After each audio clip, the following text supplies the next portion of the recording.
Bonjour à toutes et à tous et bienvenue pour un nouvel entretien dans la série Demain dès aujourd'hui initiée par l'Institut français du Maroc. Et aujourd'hui, je vous propose de parler jardin et de jardins très particuliers puisque ce sont des jardins secs. Et pour en parler avec nous aujourd'hui, nous avons le plaisir de recevoir depuis Taroudant Arnaud Morière. Bonjour. Bonjour. Merci beaucoup d'être avec nous. Oui, et au chaud, parce qu'il fait 37 degrés à Taroudant, donc vraiment on est en plein dans notre sujet. Et vous tenez le coup? Oui, à la piscine. Alors Arnaud Morière, vous êtes paysagiste. Pour retracer très rapidement votre parcours, vous avez travaillé aux établissements Marcel Lecouf, la Boissy-Saint-Léger en France. Vous avez fait des études universitaires à Toulouse. En 1983, vous avez créé le Conservatoire botanique du Couserans dans l'Ariège. Et puis en 1986, avec Éric Ossard, vous avez créé le domaine horticole de la Bélongue en Ariège, spécialisé dans la production de plantes rares.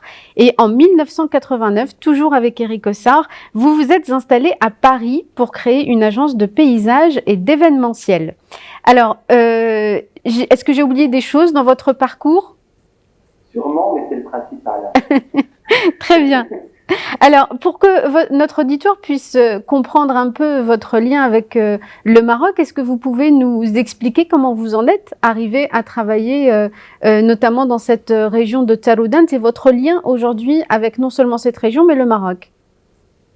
Alors, en fait, on a travaillé très rapidement avec Eric dans le bassin méditerranéen, d'une façon générale, donc notamment en Égypte, en Syrie, en Tunisie. Au Yémen, au Liban et bien sûr en France quand même. Et on a même créé une école qui s'appelait l'école méditerranéenne des jardins et du paysage, donc à Grasse. Et notre sensibilité, bon voilà, c'était la Méditerranée, vous savez, on ne choisit pas forcément ses lieux de prédilection. Et nous, c'était la Méditerranée. Il faut savoir que Eric, lui, est pratiquement originaire du Maroc, puisqu'il a passé de 0 à 18 ans à Rabat. Donc, c'est un pays connu. Et en fait, quand on est arrivé au Maroc, bizarrement, on a choisi la ville de Taroudant parce qu'à l'époque, c'était la fin des années 90. Taroudant était encore une ville très peu connue. C'était presque une oasis, je dirais, dans cette vallée du Sousse, et très traditionnelle, et c'est ce qui nous attirait beaucoup. Et surtout, ce qui est assez amusant au regard de la suite des événements, on s'est installé au Maroc tout simplement parce qu'on n'avait pas de clients au Maroc, on ne travaillait pas, on s'est dit, là au moins on va pouvoir prendre des vacances. Et puis en fait, des amis sont venus, nous ont rejoints, ont voulu qu'on construise leur maison, qu'on fasse leur jardin. Et petit à petit, on a pris racine, c'est le cas de le dire, dans cette région. Et quand on est arrivé, donc il faut voir ça à la fin des années 90, Taroudant commençait à être une région aride, mais ne l'était pas encore totalement, c'est-à-dire qu'il y avait notamment des très grandes livrées, l'huile d'olive Ouessous, je crois que tous les Marocains l'ont connu. Il y avait de la pluie régulièrement, le Sousse coulait de temps en temps. En tout cas, ce n'était pas une région qui souffrait encore trop de la sécheresse. L'eau était à 20 mètres sous terre, c'est-à-dire vous creusiez un puits de 20-25 mètres, vous aviez de l'eau. Si je dois faire le constat aujourd'hui, aujourd'hui il n'y a plus d'oliviers à Taroudant parce qu'ils sont morts à cause de la sécheresse. Il pleut beaucoup moins. On est dans des régimes de pluie qui sont inférieurs à des régimes désertiques, c'est-à-dire inférieurs à 20 cm d'eau par an. Et pour avoir de l'eau, eh bien, il faut creuser à 200 mètres sous terre. Donc, c'est vrai que cette confrontation, je dirais, physique à l'aridité a été pour nous une école extraordinaire et une prise de conscience d'un phénomène qui est déjà propre à cette région, qui malheureusement est aujourd'hui propre à beaucoup d'endroits dans la planète.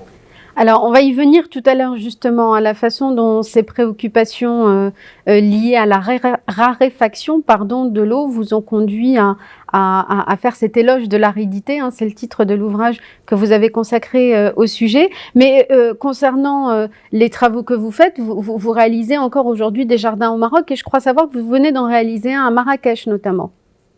Oui, tout à fait. On a toujours continué à travailler au Maroc. Finalement, on pensait quitter le Maroc après la crise de 2008, puisque tout simplement il y avait un peu moins d'investissement au Maroc et donc on avait un peu de mal à trouver du boulot.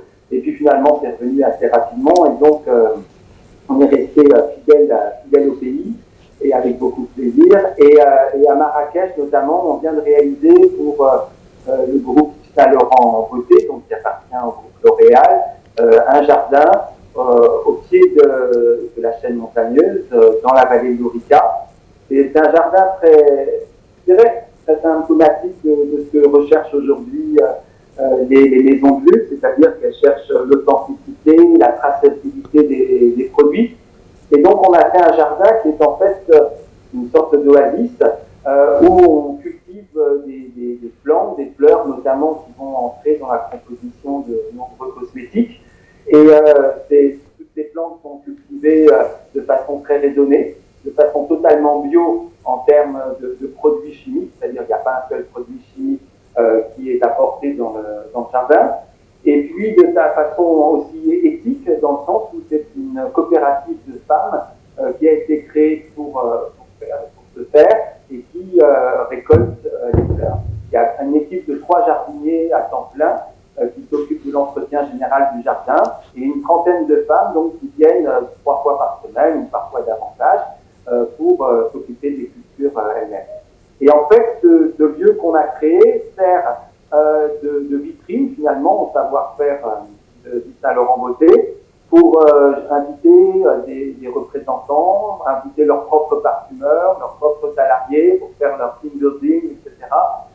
Des journalistes bien sûr, et faire partager cette culture d'entreprise qui est tout à fait nouvelle finalement dans le métier. Alors, dans une première partie, avant d'en venir à la réflexion autour de ces jardins, une réflexion pour faire des jardins un peu plus en conscience, en tenant compte de l'eau et de tout un tas d'autres choses, juste d'abord que l'on comprenne un peu pourquoi est-ce que le changement de paradigme dans la façon de faire les jardins s'est imposé à vous. Alors, vous me disiez tout à l'heure, vous avez beaucoup travaillé sur le pourtour méditerranéen. Alors, quel est le paradigme avec lequel on pensait traditionnellement, à travers les âges et les territoires, le jardin en Méditerranée? Je dirais que c'est un peu l'histoire qui va nous répondre. C'est-à-dire que jusqu'à une époque relativement récente, c'est-à-dire jusqu'à la fin du XIXe siècle, le jardin méditerranéen, pour qu'il soit du côté occidental ou oriental, du côté nord ou sud de la Méditerranée, était un jardin, quand il était un jardin de plaisance, en tout cas, qui ne consommait que très peu d'eau. On consacrait l'eau pour les cultures vivrières, pas du tout pour les jardins de plaisance. Ce que finalement tout le monde a fait, que ce soit les civilisations orientales ou les civilisations occidentales, c'est de canaliser cette eau à travers des fontaines, des bassins, et c'est ça qui finalement dessinait le jardin, et puis de conduire cette eau de la maison vers un jardin donc de plaisance qui n'était que bassin, canaux, donc qui ne consommait pas d'eau en fait, vers des grandes citernes qui là allaient irriguer les cultures comme le potager ou le verger. Et les plantes qu'on trouvait à ce moment-là, c'était des plantes locales. À l'époque, on n'avait pas de plantes exotiques, les voyages étaient très difficiles, très lents, et donc pas du tout appropriés au transport des plantes. Donc on travaillait assez logiquement avec des végétaux locaux. Par exemple, tous les jardins classiques des assises italiennes ou françaises étaient des jardins qui étaient faits avec des buis, qui étaient faits avec des lauriers sains, qui étaient faits avec des chênes verts. Toutes ces plantes sont des plantes qu'on trouve communément dans la nature méditerranéenne. Et ces plantes, eh bien, on les taillait pour accompagner ces canaux, pour accentuer, je dirais, le dessin du jardin, pour les apprivoiser, tout simplement. Eh bien, c'était ça, le jardin classique méditerranéen, c'était un jardin sans eau, avec des plantes natives et qui était totalement respectueux, je dirais, de la nature, déjà à en eau depuis plusieurs siècles. Et ce qui s'est passé, le grand bouleversement dans les jardins s'est passé donc au début du XXe siècle, je dirais pour plusieurs raisons, je dirais 2 raisons essentielles. La première, c'est l'influence du jardin anglais avec ses pelouses. Et tout d'un coup, ce jardin anglais est devenu une référence. Pour tout un tas de raisons, ça serait un peu long de les exposer ici. En tout cas, du coup, le jardin anglais, sa pelouse, sa prairie verte est devenue la référence universelle du jardin. Or, cette pelouse verte n'est compatible qu'avec un climat relativement tempéré et souvent pluvieux. Dès qu'on exporte cette prairie verte, notamment dans des zones arides, eh bien, on est obligé d'arroser énormément. La deuxième raison, et c'est ce que je viens de dire, c'est l'arrosage, c'est tout simplement les progrès techniques, c'est-à-dire que pendant des siècles, on a arrosé avec un arrosoir, et puis tout d'un coup, au début du XXe siècle, eh bien, on a des pompes thermiques, puis des pompes électriques qui vont permettre de capter l'eau, de les envoyer donc à des altitudes supérieures, de faire des cascades et surtout de faire des arrosages automatiques qui sont pour moi la fin de tout jardin sensé. Et pour ces deux raisons, donc cette importance du jardin anglais et ces nouvelles technologies, eh bien, les jardins du monde entier vont se ressembler, c'est-à-dire qu'on va considérer comme jardin un espace avec de l'herbe verte. S'il n'y a pas d'herbe verte tondue régulièrement dans cet espace, on ne l'appelle plus jardin. Et là, on va petit à petit arriver à des absurdités totales. Et l'absurdité la plus extraordinaire, la plus incroyable qu'on puisse avoir, c'est que, il faut imaginer, en Californie, il y a une dizaine d'années, la sécheresse commence à sévir, on ne peut plus utiliser d'eau pour arroser les jardins, et néanmoins, les gens veulent une prairie verte. Qu'est-ce que les Californiens vont faire? Eh bien, il va y avoir des entreprises de peinture en gazon crevé. Donc, il y a des gens qui vont se spécialiser là-dedans, qui vont pulvériser sur les gazons morts de la peinture verte pour retrouver le fameux jardin. Donc, vous vous doutez bien que cette petite histoire ne pouvait pas durer très longtemps, mais elle a existé. C'est quand même ça. Et est-ce que cette histoire a été un déclic pour vous, le fait de réaliser jusqu'où on pouvait aller pour garder un jardin à l'anglaise, un peu partout, quelles que soient les circonstances locales? Est-ce que ça a fait partie des choses qui vous ont créé le déclic pour proposer un nouveau paradigme? Alors, non, parce que le nouveau paradigme, je dirais, la nouvelle esthétique des jardins secs, on l'avait déjà avant, mais c'est le déclic qui nous a fait en parler, qui nous a fait écrire ce bouquin Éloge de l'aridité. On a écrit beaucoup d'autres bouquins avant, qui étaient des bouquins plus classiques sur nos propres jardins, voire sur les jardins des autres. Et là, j'ai trouvé ça tellement adhérent, et nous, ça faisait 10 ans, voire 15 ans, qu'on travaillait sur ces jardins d'aridité, qu'on y prenait beaucoup de plaisir, qu'on allait faire des recherches pour chercher une nouvelle esthétique, de nouvelles plantes et tout ça. Et je me suis dit, c'est complètement aberrant que des gens puissent encore imaginer qu'un jardin signifie herbe verte. Et il faut dénoncer ça, mais en même temps proposer autre chose en remplacement. Alors, d'où le livre Éloge de l'aridité. Avant qu'on explique les principes de fonctionnement et comment vous créez ces jardins et les techniques qui lui sont associées, juste un mot sur l'aridité. Comment on définit l'aridité? Oui, ça c'est intéressant parce que l'aridité, on a finalement un petit peu de difficulté à la définir. C'est-à-dire qu'autant on peut définir le désert. Le désert, c'est un lieu où, grosso modo, il n'y a jamais d'eau, tellement peu, qu'on n'en parle même pas, il y a très peu de végétation, une végétation particulièrement adaptée dans des très vieux déserts. On considère qu'une zone est désertique en dessous de 200 mm d'eau par an, c'est-à-dire 20 cm d'eau par an. En dessous de cette quantité, généralement, on est dans une zone désertique. Les déserts, je dirais les plus humides, c'est-à-dire ceux qui ont effectivement 20 cm d'eau, eh bien, ce sont des déserts comme en Australie, par exemple, où là, il y a quand même un petit peu d'eau. Les déserts les plus secs, eh bien, ce sont nos déserts ici, c'est-à-dire le Sahara. Le Sahara qui reçoit en moyenne moins de 5 cm d'eau par an. Alors là, on est dans ce qu'on appelle le désert absolu, c'est-à-dire où les plantes ne peuvent pas pousser. Les zones arides, eh bien, on pourrait les définir comme des espaces naturels, bien sûr, où connaissent des grandes périodes de sécheresse, mais avec aussi des périodes de pluie suffisantes pour que certaines plantes reviennent à la vie, pour que les graines puissent germer, pour que les fleurs puissent fleurir, pour que les fruits puissent mûrir. Et donc, je dirais qu'une zone aride, il faut qu'au minimum il y ait 8 mois à peu près, entre 6 et 8 mois d'aridité, de sécheresse absolue, donc niveau désert, c'est-à-dire on ne reçoit pas d'eau, mais tout d'un coup, on peut avoir beaucoup, beaucoup d'eau. Et quand, au même moment où je vous parle, vous comprenez très bien que c'est vers ces phénomènes que le climat tend aujourd'hui, c'est-à-dire que dans beaucoup de régions du monde, comme la Californie par exemple, dont je parlais tout à l'heure, eh bien, on peut avoir des périodes de sécheresse absolue pendant plusieurs mois, et puis tout d'un coup des pluies diluviennes. On vient de le vivre dans le sud de la France aussi la semaine dernière, avec une période de très très longue sécheresse, hein, et puis tout d'un coup des pluies diluviennes qui n'en portent plus. Et donc, les zones arides sont très, très importantes. Aujourd'hui, on considère que les zones arides sur le monde, c'est plus de 60% de la superficie de la Terre, en dehors des océans bien sûr, qui est aride. Donc ce problème est un problème majeur, un problème qui va concerner tout le monde, et donc c'était nécessaire de revenir un petit peu à la raison pour faire des jardins, parce qu'on n'a plus le droit, on ne peut plus gaspiller l'eau pour notre seul pays. Donc, si je comprends bien, l'aridité n'est pas liée à la quantité d'eau qui tombe par an, mais plutôt aux aux longues périodes dans lesquelles il n'y a absolument aucune goutte d'eau qui tombe.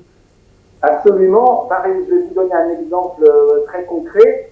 Il pleut beaucoup plus sur la ville de Mexico, donc capitale du Mexique, qui est considérée comme aride, que sur la ville de Londres, donc en Angleterre, qui elle n'est pas réputée aride. Mais à Londres, on a des précipitations tout à fait régulières tout au long de l'année. Il y a très peu de mots, quoique les choses changent, même à Londres en ce moment. Mais en tout cas, les périodes de sécheresse sont très brèves, alors qu'au Mexique, la période de sécheresse dure pratiquement 9 mois, puisqu'on est en période de sécheresse, grosso modo d'octobre à juin. Il commence à pleuvoir en juin, il finit de pleuvoir vers la mi-septembre. Et par contre, pendant cette période-là, il pleut beaucoup. Il pleut tous les soirs, généralement, à 5 heures du soir, vous avez des spots, la douche tropicale qui tombe dessus, là, et tout est mouillé, tout est trempé, et le paysage change complètement. C'est-à-dire qu'on a un bouleversement total dans la perception même du paysage et de la végétation.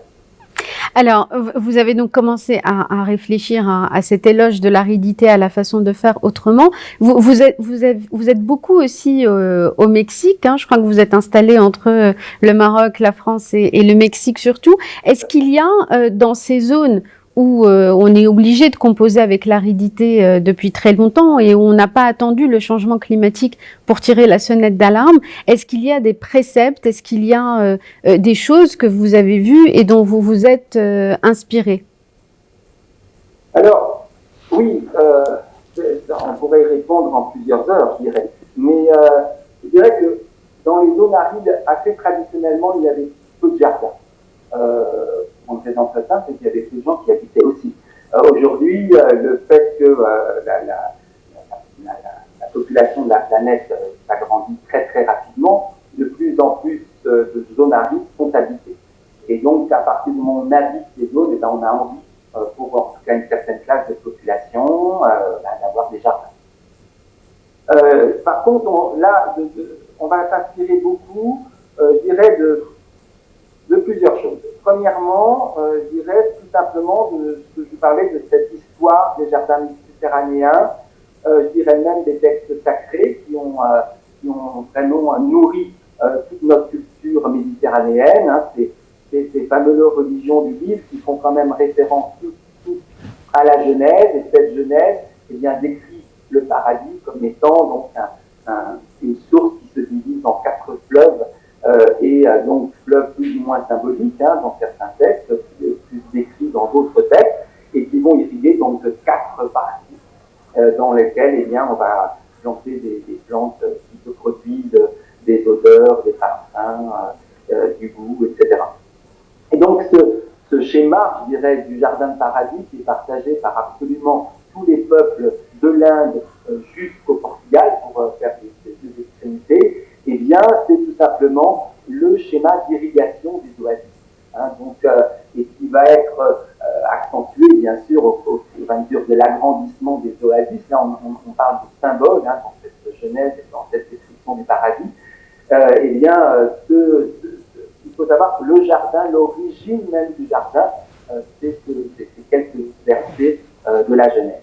Donc ça, c'est quand même une source d'inspiration très forte parce que finalement, la culture des oasis, c'est quelque chose qui perdure depuis au moins 3000 ans, voire davantage, avec la même réglementation, avec les mêmes structures, parce que finalement, on ne peut pas irriguer de façon équitable toutes les parcelles en imaginant des choses. C'est pas quelque chose qui est dû au hasard, c'est au contraire quelque chose de très mathématique et qui donc va dessiner le paysage d'une façon très formelle.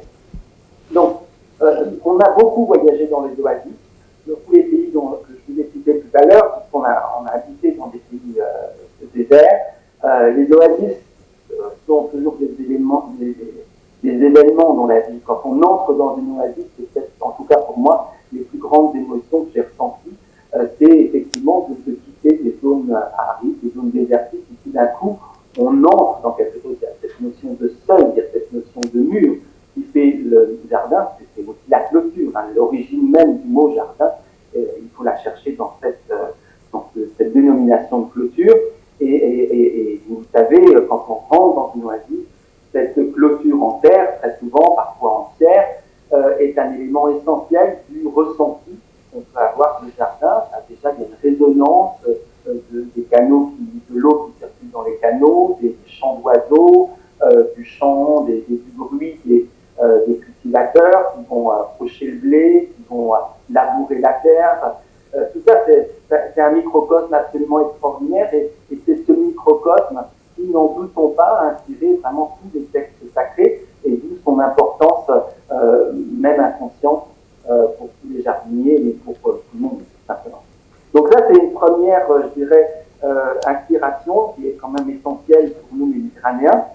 Une deuxième inspiration, ça restera lié à l'agriculture, c'est-à-dire ces cultures en terrasse, toutes les techniques qui sont utilisées traditionnellement dans les milieux arides pour retenir l'eau au maximum. Donc, si on fait des terrasses, c'est pas pour faire joli, même si le résultat est spectaculaire et effectivement très esthétique. Mais ça, c'est le jardinier, là, c'est le paysagiste qui parle. L'agriculteur, lui, c'est pas son propos majeur. Son propos majeur, c'est de dire qu'il faut avoir des terrains pas là pour que quand l'eau de pluie tombe, elle ne ruisselle pas et elle reste sur les cultures. Donc, toutes ces techniques de terrasse, de cuvettes autour des arbres ou des plantes, même d'amendements, je dirais, avec des amendements souvent organiques, de paillage, par exemple, dans les zones où il y a beaucoup d'humidité, eh bien, on va recouvrir le sol avec des feuilles mortes, avec de la paille, etc., pour limiter l'évaporation. Donc, toutes ces techniques-là, c'est aussi des éléments très importants dans le concept du jardin sec. Donc, vous le voyez, on va sans arrêt être entre des éléments purement techniques, purement matériels, et puis une évocation aussi à la fois esthétique, voire spirituelle de ces arts.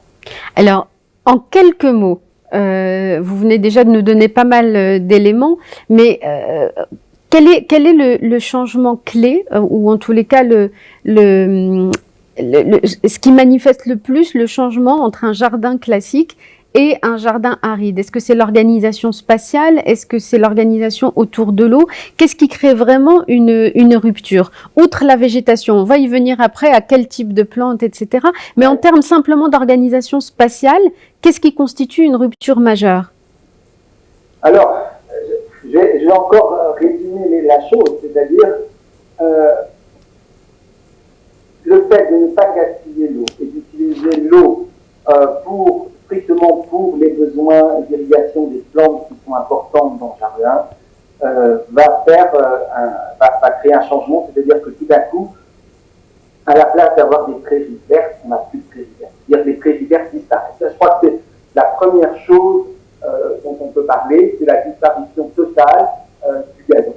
On appelle ça comme ça. Par exemple, quand un client s'adresse à nous, on le met tout de suite en garde en lui disant attention, nous ne ferons pas un gramme, un mètre carré de gazon.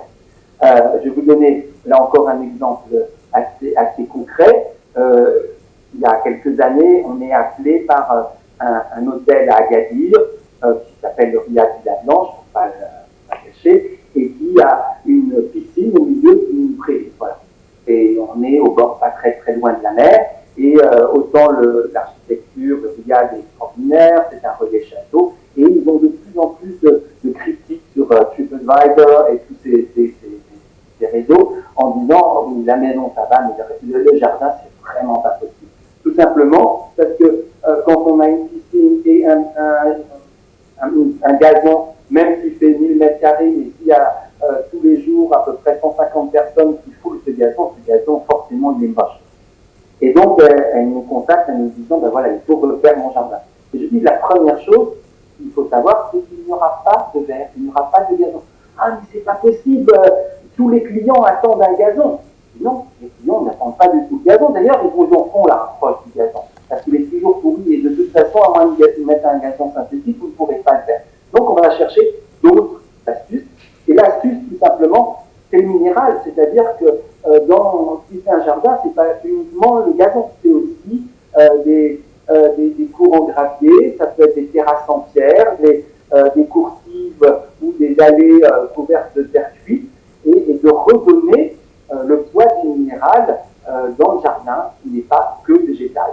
Et ensuite, de limiter le végétal dans des espaces suffisamment modestes pour qu'il soit facile d'arrosage, qu'il soit en densifiant la végétation, c'est-à-dire on n'a pas une plante tous les 5 mètres, au contraire, on a 5 plantes tous les 1 mètre carré. On va créer des microclimats qui font qu'on va avoir une sorte de contraste entre des espaces minéraux, donc comme je vous disais, des allées en céramique ou des terrasses en pierre, et puis des espaces très très végétaux où la nature est exubérante. Ce n'est pas parce qu'on est dans du jardin riche qu'on n'est pas dans de l'exubérance et de la générosité. Alors, quelle a été votre première expérience au Maroc de jardin aride? Quel a été le premier jardin que vous avez réalisé ici au Maroc? Alors, je dirais que le premier jardin qu'on a réalisé, c'était un petit peu une antithèse de tout ce que je viens de vous dire, parce qu'on a eu la chance immense de travailler pour Sa Majesté Farah Pahlavi, et qu'elle venait au Maroc pour retrouver l'Iran qu'elle avait perdu, et qu'en Iran, eh bien, c'est l'archétype même du jardin d'oasis. Je veux dire, beaucoup de jardins de Méditerranée occidentale, en fait, trouvent leur origine dans l'ancienne Perse. Et donc, ce qu'on a fait, c'est qu'on a trouvé un terrain où, heureusement, on avait beaucoup d'eau dans le puits, et on a fait une oasis. On a fait une oasis en suivant les préceptes iraniens avec beaucoup d'eau. Et quand on a fait ce jardin, qui certes est très beau, convenait parfaitement à la demande de Farah Pahlavi, nous-mêmes, on a eu un petit peu de scrupule, parce qu'on s'est dit, on ne peut pas penser autant d'eau dans un jardin, c'est de la folie. On voyait les nappes phréatiques baisser tous les ans. On s'est dit, bon, voilà, on en a fait un. C'est un exercice de style. On sait comment faire un jardin iranien, mais on ne peut pas continuer comme ça. Et donc, on a acheté, juste à côté de cette propriété, quelques milliers de mètres carrés, 6 000 pour être très précis, et c'était une ancienne oliveraie où il n'y avait plus beaucoup d'oliviers d'ailleurs, et on s'est dit, il faut qu'on réfléchisse à notre jardin, et un jardin qu'on arrose moins. Et là, donc, ça a été notre premier jardin au Maroc, qui a été notre propre jardin, en fait, pour répondre à votre question. Et donc, on est foncé chez nos pépiniéristes préférés, à Agadir, et on a acheté plein de plantes succulentes, des cactus, des agaves, des choses comme ça. On s'est dit, au moins, ça, on sera tranquille. On est rentré, on avait un champ tout plat, vierge de toute mauvaise herbe ou autre, et on a planté nos cactus et nos agaves. Et c'était une catastrophe absolue, c'est-à-dire que l'été est passé dessus, et quand on est revenu en septembre, tout était mort, parce qu'en fait, même les cactus et les agaves qui sont plantés comme ça à 5 mètres les uns des autres, eh ben, ils sont tués par le soleil. Quand il fait 50 degrés à l'ombre, vous imaginez la température du soleil, et donc là, ça ne résiste pas. Et à partir de ce moment-là, on s'est dit, là, on s'est planté, c'est-à-dire, il faut qu'on comprenne comment ces plantes poussent et du coup comment nous on pourra les faire pousser dans un jardin, et on a décidé à ce jour-là de partir en voyage et d'aller découvrir les zones arides du monde pour voir comment les plantes poussent. Et qu'est-ce que vous avez découvert alors? Est-ce que vous partez à la chasse aux graines de ces plantes à travers le monde? Quelles sont les grandes règles, les grands principes que vous avez tirés de ces voyages? Alors, on a été dans plusieurs régions, donc notamment, par exemple, on a été au sud de Madagascar. Pourquoi au sud de Madagascar? Tout simplement parce on s'est rendu compte que les plantes malgaches poussaient relativement bien dans le sud marocain, et puis on restait sur le continent africain. Et les conditions, je dirais, climatiques étaient vraiment très très très proches de celles qu'on avait dans le sud du Maroc à cette époque-là. Et qu'on a découvert, je dirais, notre plus grande surprise, c'était de voir la richesse de cette flore, tout simplement parce qu'on est dans des déserts beaucoup plus anciens que le Sahara. Le Sahara, c'est un désert qui a à peine 20 000 ans. 20 000 ans, les plantes ne peuvent pas s'adapter. Les plantes ont besoin de millions d'années pour s'adapter. En 20 000 ans, les plantes n'ont pas eu le temps de s'adapter. En plus, comme je disais tout à l'heure, c'est un désert parmi les plus secs du monde. Donc, c'est une véritable catastrophe climatique qui dure depuis 20 000 ans et qui finalement réduit à néant cette zone de terre, même si elle a d'autres avantages et d'autres esthétiques, mais en tout cas, au niveau de la plante, c'est quand même la cata. Et donc, on a été voir tous les déserts du sud de Madagascar, par exemple, ou du sud-ouest des États-Unis et nord du Mexique, qui sont des déserts qui sont beaucoup plus anciens, et où du coup, les plantes ont le temps de s'adapter. Et donc là, notre première surprise, c'est de voir la diversité de ces plantes.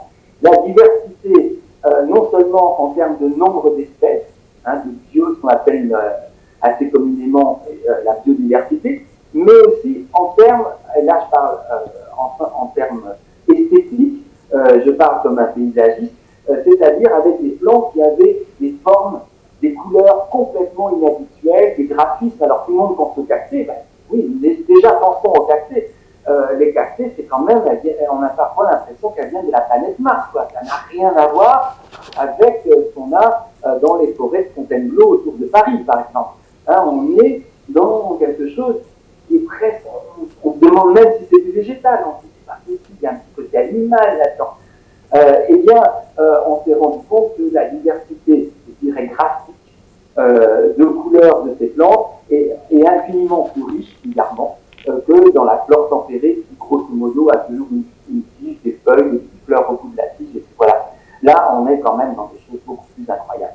Et donc, on s'est dit, bon voilà, comme vous le disiez tout à l'heure, on va rapporter des graines, on les a confiées donc à des pépinières ici, on les ont multipliées, et on les a introduites dans nos jardins, et petit à petit, on a fait nos jardins comme ça. Et là, l'autre réflexion, donc, c'était sur la densité. C'est-à-dire que c'est pas une plante qui est guillemette. Ce sont des plantes qui sont groupées ensemble et pas uniquement des plantes succulentes. C'est-à-dire qu'il y a des graminées, des herbes, il y a des arbres, des arbustes et des plantes succulentes. Mais par exemple, une plante succulente, comme je vous disais tout à l'heure, si on la met au milieu de quelque chose de vide, elle va mourir immédiatement parce qu'elle va être brûlée. Vous mettez une graine de plante succulente au pied d'une graminée, eh bien la graine va profiter de l'humidité dans les racines de la graminée, de l'ombre apportée par les feuilles et de cette espèce de microclimat au sens propre du terme qui se crée, et là va se développer. Et quand elle va dépasser la taille des herbes, voire des arbustes, eh bien là elle est suffisamment adulte pour pouvoir résister à des ensoleillements et des températures très très élevées. Mais c'est magnifique parce que ça veut dire que ce sont des vrais petits systèmes en fait et qu'il y a une sorte d'interdépendance vitale entre ces différentes plantes pour qu'elles puissent chacune vivre et s'épanouir, même dans les contextes les plus difficiles. Absolument. Je pense que vous feriez une très bonne jardinière de jardin. C'est exactement la clé de ces jardins. C'est-à-dire qu'on plante excessivement densément, des plantes très variées.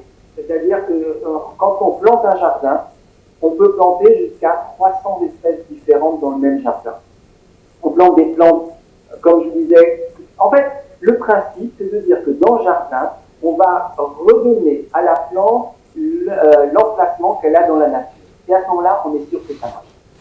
Si on fait un jardin et ce qui n'est pas la nature, c'est les plantes que nous, on va introduire, par exemple, dans le sud du Maroc, dans le jardin qui est en face de moi, à Al-Bossoun, eh bien, ça va être des plantes qui vont venir d'Afrique du Sud, qui vont venir du Mexique, qui vont venir de Birmanie, qui vont venir du Mexique, etc., et qui sont donc d'origines différentes, mais qui, dans ce jardin, vont être regroupés et vont créer un microcosme tout à fait viable et qui va pouvoir résister à des longues périodes de sécheresse. Et si on ne recrée pas ce microcosme, on va au chaos. Mais je trouve que c'est une belle leçon de philosophie, d'humanisme, de l'idée que, voilà ce que vous venez d'évoquer, que des plantes de nature très diverses, n'ayant pas grandi sous les mêmes, n'étant pas nées sous les mêmes cieux, puissent à un moment se retrouver ailleurs et faire sens ensemble. Je trouve que d'un point de vue philosophique, ça nous donne de sacrées leçons. On ne va pas anthropomorphiser, on est bien d'accord. On ne va pas faire de projection sur notre société occidentale. Mais on peut tirer des leçons de ce que la nature nous montre. Non, la nature est la nature.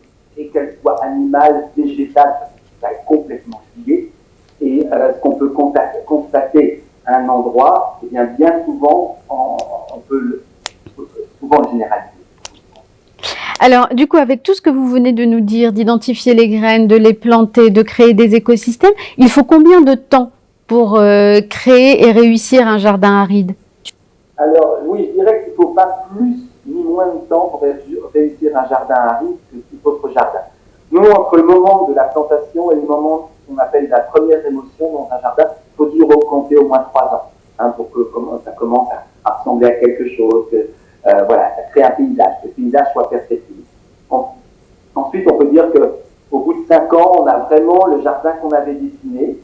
Et au bout de 10 ans, on a un jardin mature et qui généralement est totalement différent de celui qu'on avait dessiné parce que les plantes, bien sûr, elles ne poussent jamais comme on espère qu'elles.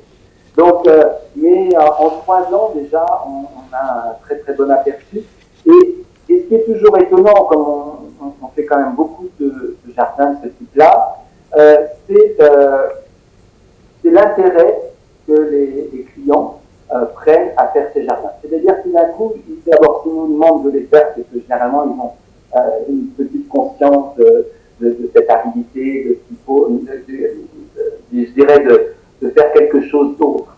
Et à ce moment-là, tous se mettent à se passionner pour la botanique, tout simplement, parce qu'ils voient la diversité, ils nous demandent des noms des plantes, et il y a un lien très très fort qui s'établit entre le client et nous, qui généralement se transforme très vite en amitié, qui dure des années, ça, mais tous les jardiniers savent. Quand on crée des jardins, quand on crée des paysages, on rentre dans le domaine de l'intime. On va savoir des choses sur les gens que eux-mêmes ne savent pas sur eux-mêmes. On va les pousser dans des retranchements en leur posant des questions sur l'usage qu'ils vont faire de ce jardin, sur les possibilités qu'ils ont pour l'entretenir, sur ce qu'ils aiment, ce qu'ils n'aiment pas, etc. Et donc, cette discussion, elle se prolonge pendant des années. Ce n'est pas une discussion de 5 minutes. C'est des discussions qui vont se prolonger sur 35 ans parfois. Les premiers jardins qu'on a fait, on les a fait il y a 35 ans et on est toujours amis avec les propriétaires. Donc, c'est quelque chose qui va évoluer au fil du temps, qui va s'enrichir. Et le jardin va être un médiateur extraordinaire entre nous, entre la nature et eux-mêmes. Et le jardin va décider beaucoup plus de choses que ne décide une maison, par exemple. Et on se rend compte que très souvent, les gens finissent par être beaucoup plus attachés à leur jardin qu'à leur maison. Et s'ils doivent vendre, ils disent « Ah mais oui, mais il y a le jardin ». La maison, au bout du compte, bon, on imagine qu'on pourra en faire une autre ailleurs, peut-être mieux même que celle qu'on vient de citer. Alors que le jardin, il y a un attachement, parce que c'est l'attachement qu'on a tout au vivant, tout simplement. Alors, sur un plan, cette fois purement matériel, technique, pour la réalisation de ces jardins, on évoquait tout à l'heure la rupture dans la conception des jardins, mais est-ce que tout est à jeter dans les techniques ancestrales, notamment pour ce qui est des jardins traditionnels du pourtour méditerranéen, que ce soit les jardins des grandes cours en Andalousie ou ailleurs? Est-ce que tout est à jeter ou est-ce qu'il y a des choses dont on peut ou dont vous vous êtes inspiré pour concevoir sur un plan technique la réalisation de ces jardins arides? Il ne faudrait surtout pas en jeter, ne serait-ce qu'un. Mais Non, non, c'est essentiel parce que justement, tous ces jardins, toute cette tradition arabo-andalouse, d'ailleurs beaucoup plus andalouse qu'arabe, au bout du compte, est un respect profond pour l'eau, pour l'économie d'eau.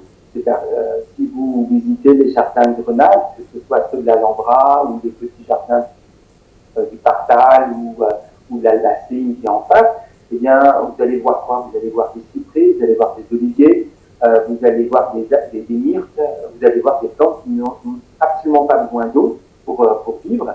Et par contre, vous allez voir l'eau canalisée, donc dans des rigoles, dans des bassins, dans des miroirs, hein, puisque le miroir est quand même un élément essentiel dans la symbolique du jardin. Vous savez, quand le miroir, c'est la porte du paradis, puisque le reflet du reflet est le paradis lui-même.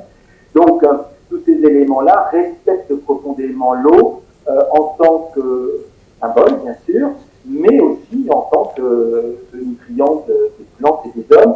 Et encore une fois, il faut savoir que d'avoir des bassins, des fontaines, voire même des piscines, consomme beaucoup, beaucoup moins d'eau que la moindre prairie. Il faut bien comprendre qu'une prairie, c'est une pompe, c'est-à-dire que l'herbe, elle va capter l'eau, elle va les envoyer dans les racines, etc., ou vice-versa, elle va prendre dans le sol et l'envoyer dans les feuilles. Donc, c'est une vraie pompe, c'est-à-dire que quand vous mettez 1 litre d'eau dans un bassin, il vous reste 1 litre d'eau. Alors peut-être que le lendemain, effectivement, il y aura peut-être 1 millimètre de moins parce qu'il y aura une évaporation. Par contre, sur une prairie, il ne restera rien. C'est-à-dire, pour moi, aujourd'hui, on devrait considérer que faire des golfs dans des zones arides où l'eau manque est un crime contre l'humanité, ni plus ni moins. C'est-à-dire que c'est pour le plaisir de quelques-uns qu'on va bousiller, il n'y a pas d'autre mot, les ressources en eau de toute une région, et ça c'est absolument pas possible, et je pense que, j'imagine que assez prochainement, ça sera effectivement justement interdit.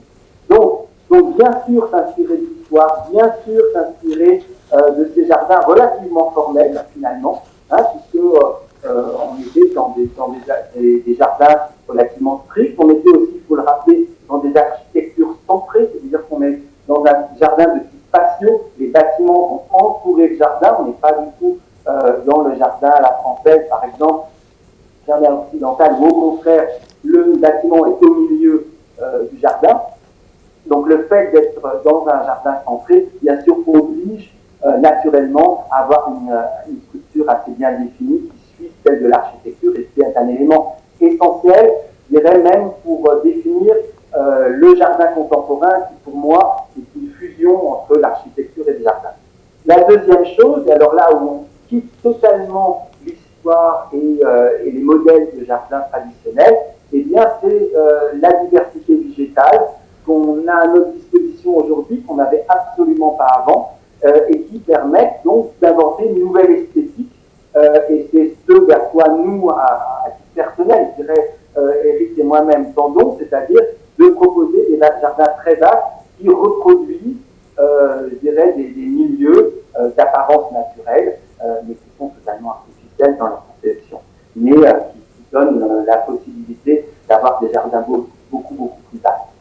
Alors, s'agissant des variétés de plantes, juste pour avoir votre avis, il y a des chercheurs aujourd'hui qui travaillent dans des laboratoires à créer, à inventer des plantes ou des variétés de plantes qui sont capables de croître dans les milieux désertiques et dans les milieux arides. Qu'est-ce que vous pensez de cette recherche effrénée pour créer des variétés? Est-ce que pour vous c'est justifié, ou est-ce qu'on ne devrait pas se contenter de ce qui existe déjà et valoriser déjà la biodiversité qui est à notre portée?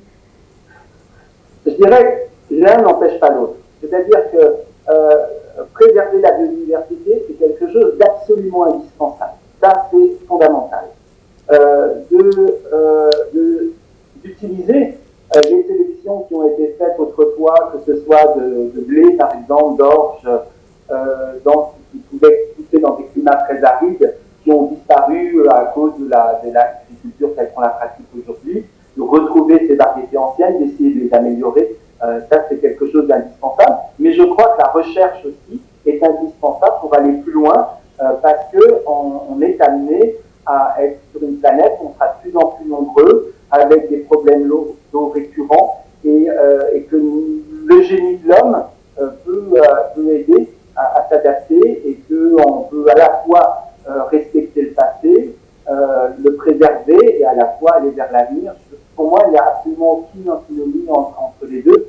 C'est exactement comme quand je vous dis que je suis autant ému, je dirais, de rentrer dans un jardin du XIIIe siècle en Sicile ou en Andalousie, que je suis ému de faire un jardin des steppes pseudo-naturelles dans la banlieue de Marrakech aujourd'hui.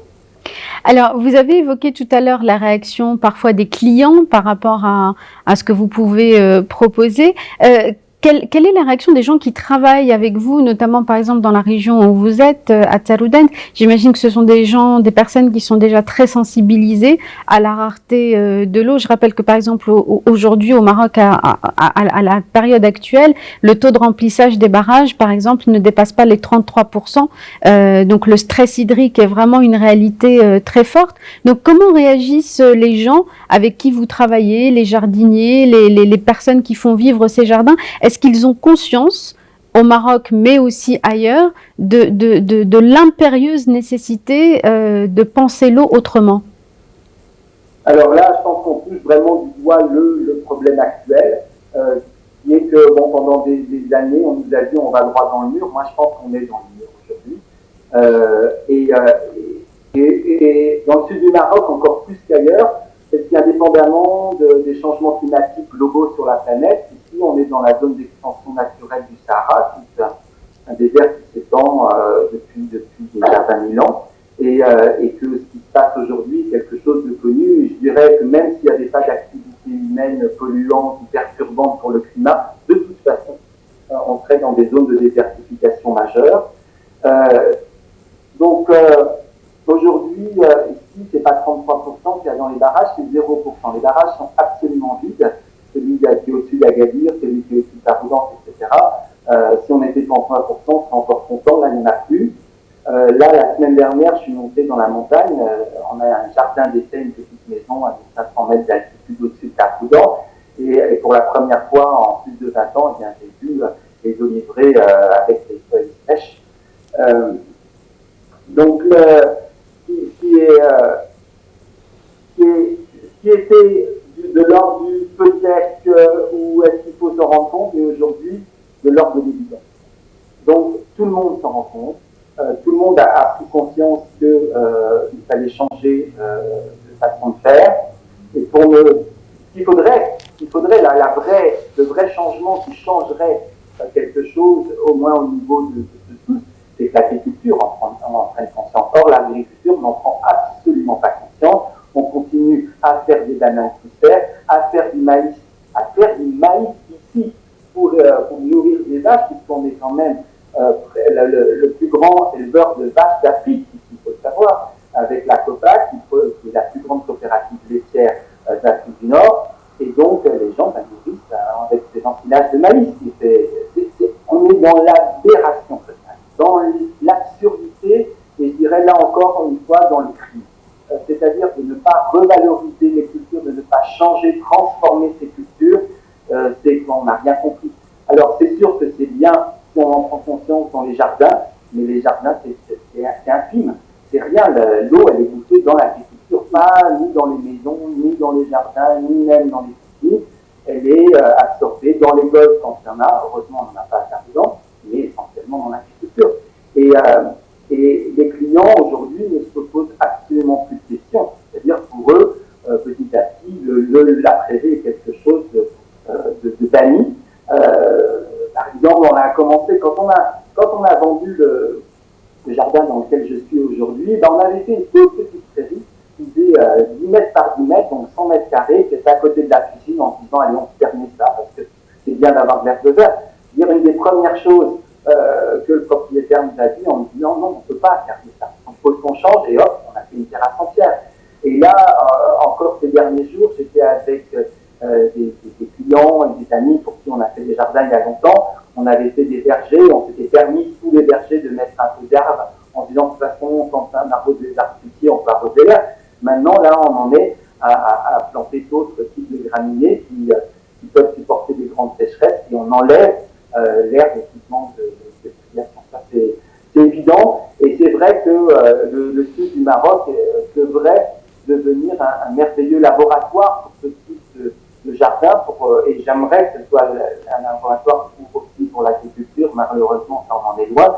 Mais en tout cas, pour ce type de jardin, à travers ce qui est fait aujourd'hui, on peut vraiment constater qu'il y a un vrai changement de paradigme. Donc il y a une vraie conscience des enjeux liés à ces jardins. Je voulais vous poser aussi une question sur la dimension esthétique, parce que bien sûr, visuellement, ça n'a rien à voir avec les jardins classiques. Est-ce qu'il y a des réticences ou des résistances sur un plan strictement esthétique, ou est-ce que finalement les paysagistes et puis les personnes se convertissent au jardin aride? Je pense que le jardin aride n'est pas lié à une esthétique particulière. Donc, à mon avis, on peut toujours faire un jardin raisonné et raisonnable et satisfaire le client. Pour prendre deux exemples opposés que je citais tout à l'heure, quelqu'un qui souhaite un jardin formel, eh bien, on peut s'inspirer des jardins andalous, des bastide provençales ou des palais italiens, et faire des jardins tout à fait classiques et qui respectent parfaitement cette aridité et qui sont très peu consommateurs en eau. Si quelqu'un veut par contre un jardin beaucoup plus naturel, spontané, etc., à ce moment-là, on va partir sur une toute autre esthétique qui est beaucoup plus liée au végétal, à la diversité végétale, qu'à la structure même du jardin et qu'au formalisme qui est fréquent dans les jardins anciens. Donc on a là les deux extrêmes, je dirais, de l'esthétique des jardins, et les deux peuvent être réalisés en milieu aride sans aucun problème. Et est-ce que vous constatez aussi que dans les pays du Nord, de l'autre côté de la Méditerranée, on commence aussi à être sensibilisé pour ne pas attendre d'être dans la situation où beaucoup de pays du Sud sont, avec, vous évoquiez tout à l'heure ces oliviers que vous avez vus dans la montagne autour de Taroudant pour la première fois en 20 ou 30 ans complètement secs. Donc, est-ce que avec votre travail, et puisque vous observez dans les pays du Sud, vous arrivez à alerter ou vous alertez les pays du Nord qui vont être touchés aussi tôt ou tard par un climat de plus en plus sec et chaud, pour les sensibiliser aussi à cette mutation? Alors, je vais répondre en faisant une pub absolument véhémente pour des filles qui ont créé une revue en France qui s'appelle Garden Lab, et dont le dernier numéro s'appelle Jardin et sécheresse. Et cette revue est absolument extraordinaire, ce dernier numéro est extraordinaire parce qu'elles sont allées à la rencontre de gens qui ont exactement la même attitude que nous, les mêmes recherches que nous, mais dans le Nord, justement, ou dans d'autres pays qu'on ignorait, et notamment dans le sud de l'Allemagne, en Suède, en Angleterre. Dire par exemple le jardin de Bess-Château, c'était une grande jardinière anglaise, et bien elle a parlé de son jardin pendant 28 ans. Et elle expliquait qu'en fonction de elle est décédée malheureusement il y a 2 ans, mais elle expliquait que au fur et à mesure de la sécheresse qui s'avançait là aussi en Angleterre, eh bien elle changeait les plantes tout simplement, c'est-à-dire qu'il y a des plantes qui n'avaient plus le droit de citer dans son jardin, et puis d'autres plantes qu'elle introduisait dans son jardin. Donc en fait, on n'est pas du tout seul à avoir cette démarche aujourd'hui. Il y a beaucoup de gens dans le monde entier, en Australie aussi, bien sûr aux États-Unis, en Californie en particulier, des gens qui ont cette attitude simplement d'être raisonnable. C'est-à-dire de dire, voilà, on ne peut plus aujourd'hui consommer de l'eau pour notre seul plaisir. Et donc, si on a envie d'avoir un jardin, c'est tout à fait légitime, eh bien, adoptons, apprivoisons des plantes qui peuvent pousser sous nos climats sans adjonction d'eau en plus, ou sans changer les sols, mais il y a toujours une réponse à toutes les demandes. La nature est d'une richesse extraordinaire. On parlait de la biodiversité qui malheureusement n'est pas du tout reflétée dans les choix des pépinières généralistes, mais petit à petit quand même ça commence à changer, mais il y a toujours une plante pour le bon endroit. Je dirais que c'est le boulot du jardinier, c'est ça. C'est de dire, bah tiens, là je suis dans une ombre sèche, qu'est-ce que je pourrais mettre à tel endroit, etc. Et donc de chercher dans la littérature, dans d'autres jardins, dans dans des reportages, quelle est la plante adaptée, ou voyager et puis la trouver, rapporter les graines et les faire. Alors, comment faire en sorte, et ce sera notre mot de conclusion, que cela essaime? Vous l'avez dit, par exemple, les choix des pépiniéristes, on reste sur des choix assez classiques. Comment faire en sorte que cet appel à faire et à penser les choses autrement soit relayé, et notamment pour les gens qui nous regardent, les titres de ces entretiens, de cette série d'entretiens, c'est demain dès aujourd'hui. C'est pour inviter à poser des actions dès maintenant pour entamer une amorce de changement. Donc, selon vous, et d'après ce que vous faites et votre action, qu'est-ce qu'il faut pour que cela essaime, pour construire un nouveau récit, un nouvel imaginaire autour de nos manières de faire? Je dirais que quand on parle du jardin, la réponse elle est assez facile parce que un jardin est généralement privé. Et donc, je pense que la réponse, elle est individuelle avant même d'être collective. Et que c'est une accumulation d'individualités qui vont pouvoir changer le collectif. C'est rarement l'inverse qui se passe, on le voit dans toute la vie, dans toute la société, quelle que soit la discussion. Mais donc, je dirais simplement que si chacun regarde son jardin différemment, si chacun commence à se poser la question, mais est-ce que je n'arrose pas trop mon jardin, si chacun regarde sa facture d'eau, simplement, en se disant, ouh là là là là, ça devient sérieux, eh bien, déjà, on aura un premier regard, je dirais, vers une nouvelle façon de faire, et qu'après, ces mêmes personnes qui regardent leur jardin commencent à s'intéresser au jardin du voisin, qui est peut-être différent du leur, au jardin, encore une fois, qu'on voit dans des magazines, dans cette interview, viennent dans l'hôtel où je suis, par exemple, et bien pour voir des choses différentes, que tout simplement chacun réapprenne à être curieux, à regarder la nature avec un peu plus de bienveillance et je pense avec plus de responsabilité, tout simplement. Donc, je crois que c'est pas un effort très très difficile parce que c'est quelque chose qui a géré notre planète pendant des millénaires, qui s'est déréglé dans ce courant du XXe siècle, qui aujourd'hui nous met dans une situation dramatique, mais je pense, en tout cas en ce qui concerne le jardin, je me garderai bien de dire pour le reste, qu'on a beaucoup de recettes pour continuer à planter, à prendre du plaisir à le faire, à prendre du plaisir à s'y promener, à y déjeuner, à recevoir ses amis, sans mettre en péril la planète. Merci infiniment Arnaud Morière, vous étiez avec nous depuis Taroudant, donc on vous souhaite un bon séjour là-bas et merci infiniment de nous avoir parlé aujourd'hui des jardins arides. Merci à vous. Merci à vous tous et à vous toutes de nous avoir suivis, je vous donne rendez-vous très bientôt pour un nouvel entretien, à très vite.